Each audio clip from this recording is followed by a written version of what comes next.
What's good, YouTube? Las Vegas Premier Gaming featuring CrispyCollectibles coming to you here with the first place deck profile, Matthew Gibson for Las Vegas.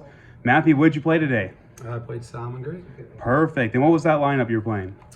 So pretty standard. There wasn't anything too special about the deck. So I'll get right into it. Triple Spinny. You have to run it because it's a solid card now, and you have less Gazelles. Triple Foxy. 3 Buffalo. This is the best card, best starter. It's like what that makes the deck unfair. The 1 Jack, 1 Foul, 1 Falco. These are fine. Great cards. This card is absolute ass. I wish I wouldn't have ran it. The thing about this is it makes Dweller, but if your plays go unstopped anyway, you'll make Dweller with the Stalio and the Gazelle, making these two. And then this doesn't really do anything if your hand's shitty. It also makes you lose harder if you use him. If they do Nibiru, it hurts worse because you invested a foul into it. So overall, fuck this card. It should have been debug. I just kind of forgot that card existed. I should have ran it. Obviously the Gazelle is the best card. My boy should not have gone to 1. 2 Sia Driver. This card's fucking amazing. This is the reason I think Salad's still playable. You don't have to go the danger out or anything like that. The great thing about this card is you can trigger on your opponent's turn, which comes up because it's got a huge ass. It's 2100 defense. So our walls like border, all the fossil dying decks, you can just set it. If they go for the play that Orchestralis does with Gal or Retard, where they go Boar Sword, Ding, or Boar Sword, Skeletal to Gal, to Ding, to Send, you can bring this idiot up the block and you won't die.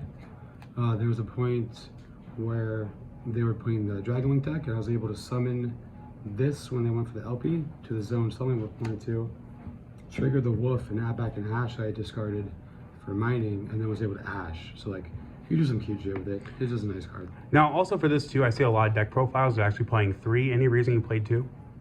I just want to keep it 40. Like, I couldn't imagine dropping anything else. And he's kind of only good at the beginning. And if you only have him, he kind of sucks. Okay. Because like, you want to draw, your plays don't do dick once you put your whole board into it without a salad card. Like, you play a lot from your graveyard, but if you don't have a salad card, you can't play. Like, Spinny takes a salad card to special. This takes a salad card to discard. You have to have Valinx to be able to summon him, a salad to summon him. So like, drawing this instead of a salad card isn't really that good. Okay, gotcha. So 2's fine. You want to see it, but not that. And then what hand traps did you end up playing today? Hand traps wise, I played obviously best card in the game. Lets you trigger your wolf and shit. That's why this deck is good, because it plays Phantasme the best, and Phantasme is the best card in the game. So 3 of those, of course. Triple Ash. Another best thing about this deck is once you see 1 Ash, you're going to Ash them every single turn. So Ash is also at its best in this deck. So if you think about it, these cards are at their best in this deck, and these are some of the best cards in the game. So that's a big deal. I played 2 Veiler. I played these over Crow because I want to judge hand traps on how good they are when drawn off Phantasme. And what I noticed is if I Phantasmade on the Galatea and drew into Crow, it's a little bit too late. They don't give a fuck because they've already established Galatea. So the Crow doesn't really do anything. To where if I Phantasmate and draw into Veiler, I can at least prevent the Galatea effect, which prevents the Babel, which really prevents anything from going down after that. So that's why this was chosen over Crow. And by chance, will there be any other hand traps you wanted to play in the future with this deck, or the lineup you have right now is pretty superb? You know what, the regional, I didn't play Nibiru at all in my main or side. And then Did Nibiru come up a lot? Well, I didn't play it, so it didn't come up. Well, in situation. I played it the next day at the PPG, and I realized that Nibiru is actually the Stone Cold Notes against Orchist and Sal. Like, I played this deck because I thought no one was meaning Nibiru, but I think Nibiru is amazing against Orchist. So yeah, I think Nibiru is the way to go. And the Veilers, probably I would switch to Nibirus going forward, because these are still subpar, to be honest. They're not great against any of the bad matchups. Like against Ultrageist, it's whatever. You get the Marionette. Against Striker, it's meh. So Nibiru going forward. Walter Jewell played the 2 Nibiru in his list, and it was really good. So perfect. That's And what I would do. what did you play for spells? Spells, triple mining. Obviously, you can do a lot of crazy shit with this card. It lets you get past the once per turn, like normal summon thing that the deck does. Another the thing with this card is because Striker Orchis is big now, and like in the past we had to worry about it playing versus just pure Striker. If you have a hand of like Imper, mining, they have like back row and like spinning and shit like that, you shouldn't just sign it mining and discard like a salad card and it gives them a free target for the Shark Cannon or Call by the Grave. Like, just play it safe and discard like the impermanents you're not going to use, or like you can discard a solid spell because you're going to get it back with what's his name anyway, Sunlight Wolf. So basically, what I'm saying with this card is play it safe and always expect it to get hashed. So just play around. If it gets hashed, you're not putting all your eggs in one basket. Gotcha. A lot of times you're going to use this to search for Buffalo, to draw the two, and then be able to search the Gazelle off the Stalio. I guess I can get into that too. Another cool thing you can do is like when you summon Stalio, I was doing this a lot, using 2/3s, just summon the Gazelle. Then you use the Baylinks and the Stalio to link into Wolf. And then you use the Stalio effect on your turn to return your own Gazelle to hand. And then when the Jack that you set off Gazelle can return like a Buffalo. So you get a double reload. So you can use this effect for a lot more than just the bounce their shit. That is definitely cool. And like, yeah, it makes your hand, because if you don't saw Gazelle, it's like subpar, kind of. But if you are able to make a 3 with it, you get 2 adds. So it kind of makes up for the fact you didn't open Gazelle or way to get to Gazelle. 2 Call by the Grave. Card just amazing going first or second. Like, any reason not for the third? to keep it 40. Still on that? Yeah, I just like 40 cards. Do you usually go by the rule of 2 on a lot of your cards? Yeah, cards I don't want, because it's not great going second against a lot of the decks. It's just good against the best deck going second. Call by the Grave is amazing. It's Orcus still. And I never want to open multiples, and God, I don't never want to open them. So just playing 2, I think, is the most right. You want the 2 Cyclones, same kind of logic here. Like, I never want to open multiples. I've opened 2, it kind of sucks. Opening 3 would just be, you're just fucked. Cyclone's good against everything. It kind of sucks going first, but you're kind of like the older, maybe kind of like Zoo. You're a 1 card engine kind of deck. You can do a lot of shit with 1 card, so it's nice to have these for backup. These are actually kind of nice against other decks. Like, it's good against Moonlight Orcus, has spots against Pendulum, and against like the Dragon Link if they're running the Guard Dragon thing. This can actually just win you the game because you hit the World Legacy thing, and that's enough sometimes. And going second, he hits the Babel, and that's nice. Perfect. 2 Will. Again, find the same logic on this card as these. I don't want to see 3. I don't really want to see multiples. It does not play around Nibiru. Like, if you get Nibiru, your turn is just over. That's why you should, in this deck, prioritize sending the monsters like the Jaguar and the Falco off of Gazelle over ever sending the traps. So if you get Nibiru, you just pass your turn, but you have your resources here. Because this is all this is going to do is get you like a link back, and that's really not that great. If they Nibiru on Stalio, it doesn't do shit. The fact that it just sticks and brings up a monster every turn is insane. You could use it with like mining, and you have this. You can go like, there was a game where I had like mining Buffalo. And that was really it. I was able to mining for Gazelle, and Will. So it's mining for Gazelle, some Buffalo, ditch the Gazelle, draw 2, and then Will back the Gazelle, and pop off the Gazelle effect. So it's just continuous too. Like every turn in a grind game, this is the best card because every turn you bring back something. So it's nice. That 1 Sanctuary, you have to play it. It's a great card. The effect to make the link monster 0 comes up a lot. Like when you make you go Sunlight Wolf, bring back Jack, swing with the Jack, swing with the Wolf, swing with Jack, gain 800, and then make the relinked Wolf. Like, you get in the habit of doing that, the life points will matter. Like, I won a couple games in time because of this card, and then it comes up a lot against Orcus, where they'll try to slam their skeleton into your guy, so they can banish skeleton to get back ding and damage or metal because they have the Babel. You can just make your link 0. Banish Phalanx, whatever. They don't get any kind of advantage from that, and they just pass for the skeleton or Mathematician. So it just puts them even farther behind. So you do a lot with this card. Circle, no shit. Your hand's like 10 times better if you open this. Upstart, just run 40. I want consistency the best that I can. Perfect. And then one thing that is missing from this deck that I see in a lot of other versions is the Potter's Lyres. Because I saw Walter Jules deck list, which is on the same actually channel as well. If you look for it as well, he won the PPG the next day with a pretty similar list. He ran Desires, I didn't.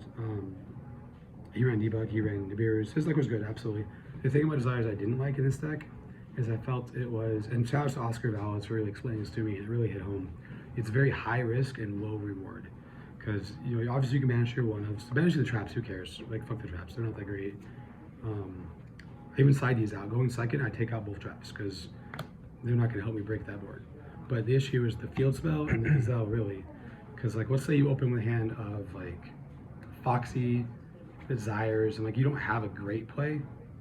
Am I supposed to go summon Foxy and then go into Bailings to grab the field spell and then Desires?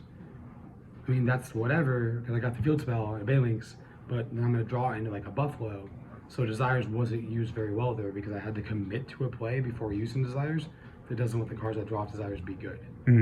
Or I have Shotgun Desires and I banish the field spell, and it's really hard for this deck to fully function without the field spell at times. So it kind of leaves you in that paradox of how to play Desires correctly, and I just rather avoid that because there's really no correct answer there. Neither one looks good. So it is low reward, but very high risk of banishing field spell. So yeah, that's why I didn't play Desires. Understood. And then the last thing is just the traps. Yeah, 3 Imperm. And the last one somewhere around. Like, I may roll for it or something.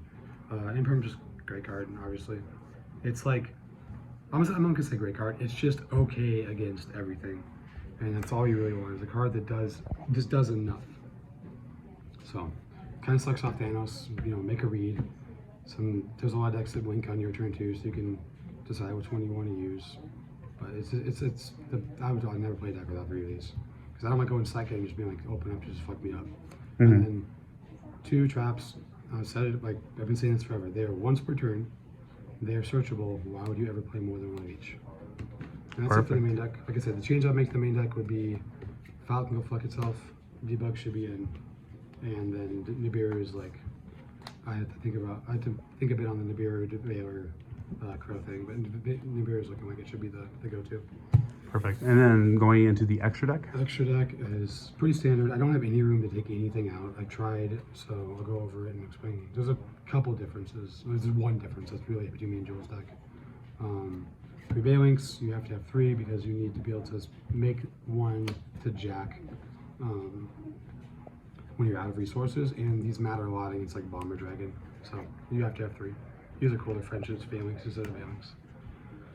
So my Wolf. Reason this deck's playable. 2 Heat Leo.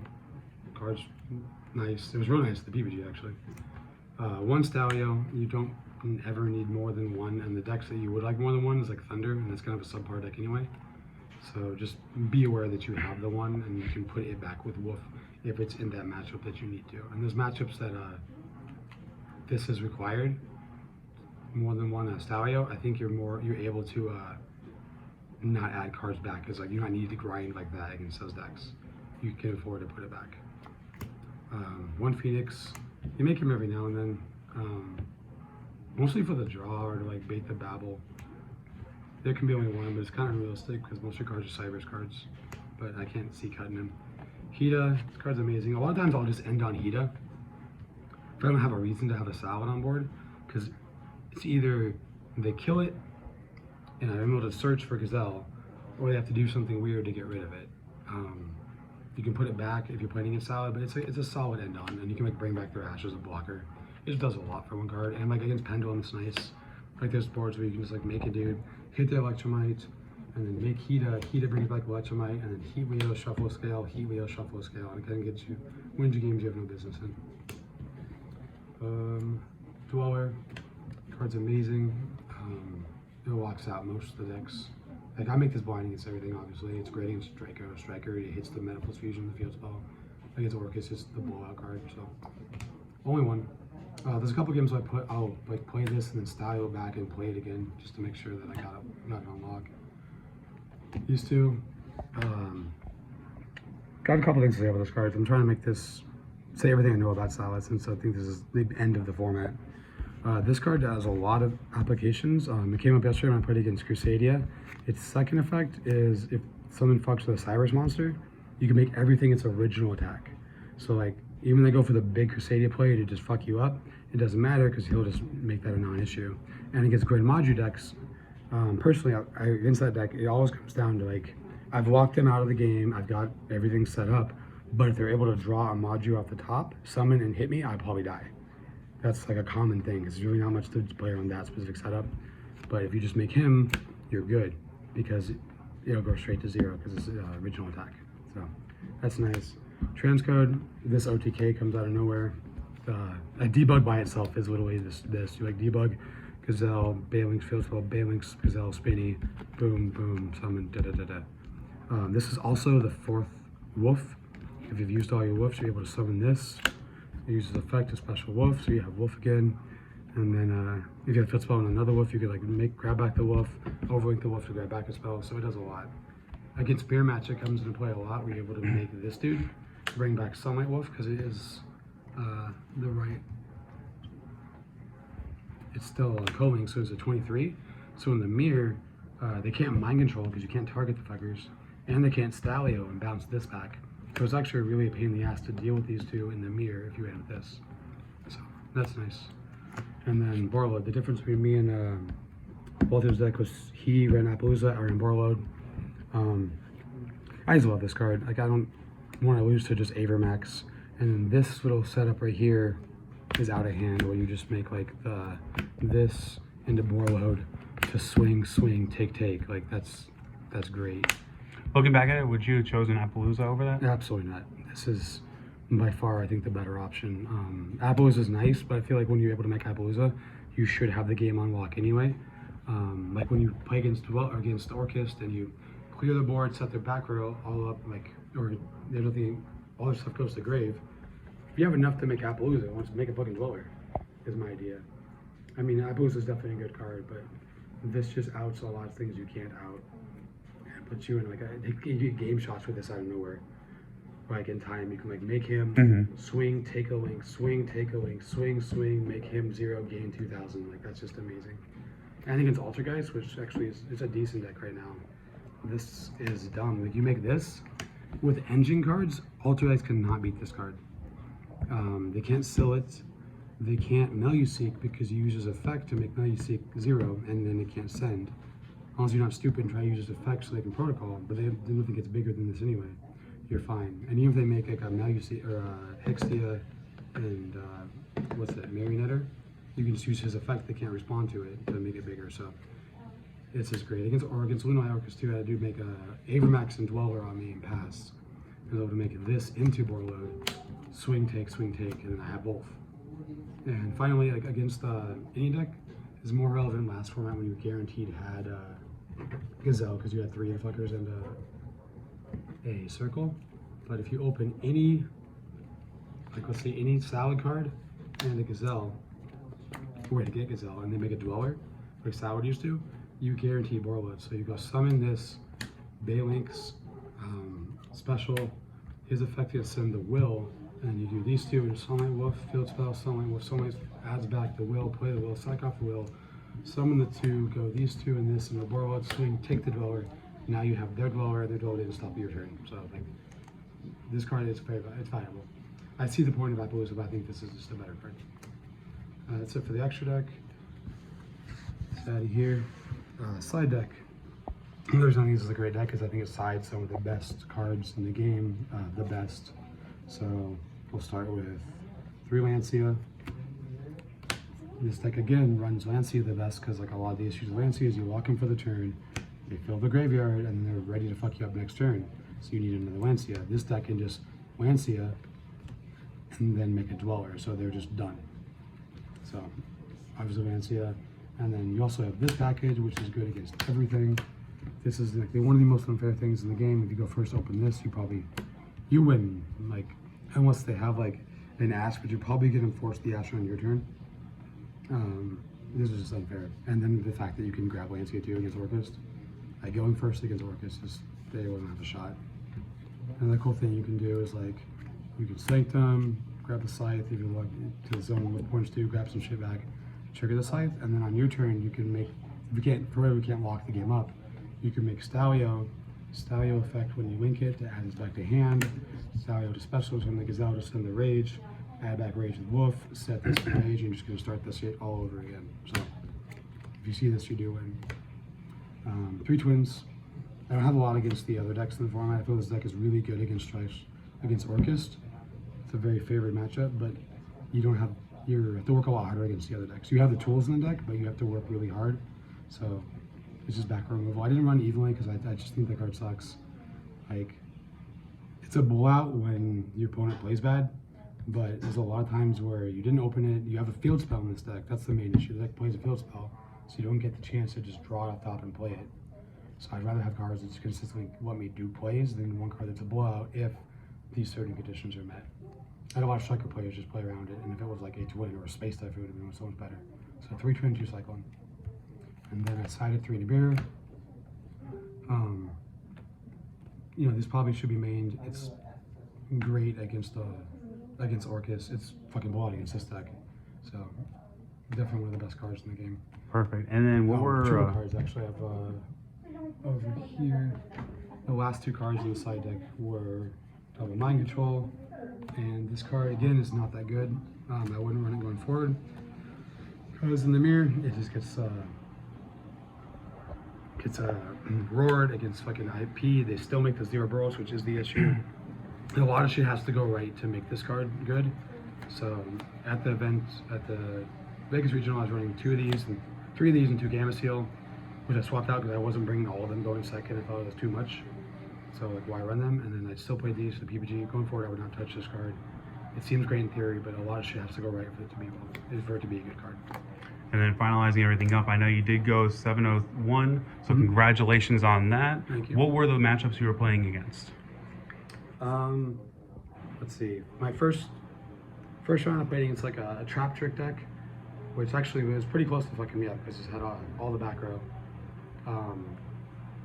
He imperialed me, I just beat him down with spinning. So I got pretty lucky. In game 2, I opened up twin. I played against Crusadia, like I said, where I was able to win with the Altai Jammer to make his guy not kill me. I played against Dragon Link, is where I was able to like hash his Thanos, and then when he made LP, summon the Archiver and hash the LP, so like that was nice. And the Lancia game 2.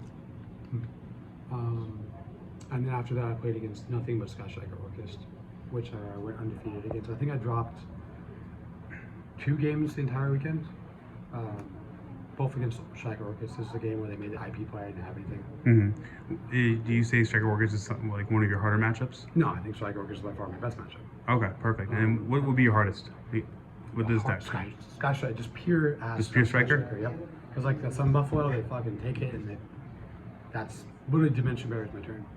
That is insane. Whereas like you don't have against Striker Orcus, you're able to still Lancia. They're going to commit to something. So that one's rough. Pendulum's rough too, without Dark Ruler no more. So Pendulum and Sky Striker are my 2 roughest matchups. But Striker Orcus in general is my best matchup. So I feel it's a good deck for this format. Well, thank you again, Matthew Gibson. Congratulations on first place in the Las Vegas Regionals. Again, Las Vegas Premier Gaming and CrispyCollectibles coming to you here with a live deck profile. Look forward to seeing more in the future. Have a good one. Signing out, YouTube.